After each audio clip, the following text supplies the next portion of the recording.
पक्ष एकच, काल आज आणि उद्या विचारधारे सोबत असल्याचं निलेश लंके म्हटलंय.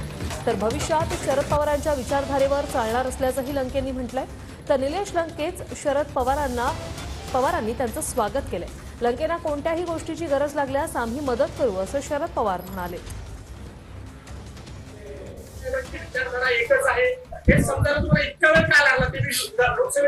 त्याच विचारधारे ना आम्ही काल पण त्या विचारधारे होतो, आज पण उद्या पण आम्ही विचारधारा सोडली.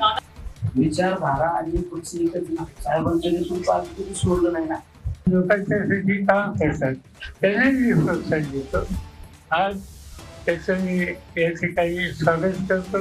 पक्षाच्या कार्यालयात जे आले माझी खात्री आहे ते सगळं दुष्काळाचं संकट आहे, पाण्याच्या भागामध्ये पाऊस पाणी कमी आहे आणि अशा वेळेला शिकायचे काम करणारा लोकप्रतिनिधी